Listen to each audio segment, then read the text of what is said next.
హిందూ ధర్మంలో ఉండే కొన్ని పద్ధతులు మనల్ని చాలా బాధ పెట్టాయి, మరి ముఖ్యంగా ఆడవాళ్ళని. అందులో ఫస్ట్ ప్లేస్ లో ఉండేది సతీ సహగమనం. పాండవుల తండ్రి అయిన పాండురాజు గారు, నీ భార్యతో నువ్వు సంసారం చేస్తే వెంటనే చచ్చిపోతావు అనే శాపానికి గురవుతారు. కొంతకాలం తర్వాత తన రెండో భార్య అయిన మాద్రీదేవితో ఆయన సంసారం చేయడం వల్ల ఆయన చనిపోతారు. నా భర్త నా వల్లే చనిపోయాడు కాబట్టి నేను కూడా అతని చితి మంటల్లోనే కాలిపోయి చచ్చిపోతాను అని ఆవిడ అంటది. అప్పుడు పెద్ద భార్య అయిన కుంతిదేవి గారు, నీకు 2 పిల్లలు ఉన్నారు, వాళ్ళ కోసం నువ్వు బ్రతికుండాలి, నువ్వు ఇలాంటి నిర్ణయం తీసుకోవడం తప్పు, ఆయనతో పాటు నువ్వు కూడా చనిపోతానంటే నేను కూడా చనిపోతాను, నేను మాత్రం ఎందుకు బ్రతికుండడం అని అంటది.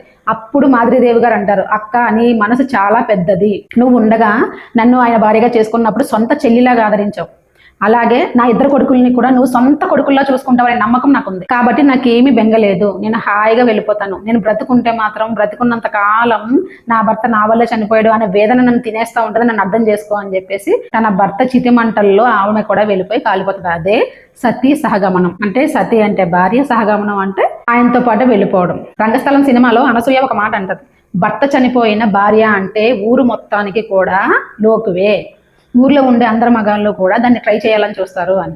ఇదే జరిగింది సమాజంలో. అప్పుడు పాండురాజు గారి భార్య మాద్రీదేవి గారు చేసిన సతీ సహగమనం అనే పద్ధతిని వీళ్ళు కూడా తీసుకురావాల్సి వచ్చింది. ఒక మగాడు భర్త చనిపోయిన ఆడదాని మీద కన్నేస్తే 100కి 100% అతనిదే తప్పు అని తెలిసినా కూడా సమాజంలో ఎవ్వరూ కూడా అతను ఏమీ అనేవారు కాదు. నీకు బుద్ధి ఉండాలి, నీకు సిగ్గుండాలి అని ఆడదాన్నే అనేవారు. చివరికి తప్పు చేసిన ఆ మగాడి భార్య కూడా ఈమెనే అనేది. భర్త అంటే ఇష్టం ఉండి భర్త లేకపోతే నాకు జీవితం లేదు అనుకునే వాళ్ళు స్వయంగా వాళ్ళే సతీ సహగమనం చేసేవారు. ఇప్పుడు 4 చేసిన తర్వాత 5ది చేయను అంటే నీకు భర్తమే విలువ లేదా, నీకు భర్తమే ప్రేమ లేదా, భర్త చనిపోయాక వేరే తగులుకుందాం అనుకుంటున్నావా, అసలు నువ్వేం ఆలోచించుకుంటున్నావు, వాళ్ళందరూ భర్తతోనే పోయారు కదా, నీకేమైంది, నువ్వు బ్రతుకుండే మాకు తలవంపులు తెస్తావా అని స్వయంగా తల్లిదండ్రులే అనేవారు. నువ్వు ఒక్కదానివే కాదు కదా మాకున్నది, ఇంకా వెనకాల పిల్లలు ఉన్నారు, ఈ భవిష్యత్తు గురించి మేము ఆలోచించుకుంటూ కూర్చుంటే వాళ్ళని ఎప్పుడు సాకాలా, కాబట్టి దయచేసి మమ్మల్ని అర్థం చేసుకో అమ్మా. ఈ విధంగా ఇష్టం లేని వాళ్ళని కూడా ఫోర్స్ఫుల్ గా చంపేసేవారు.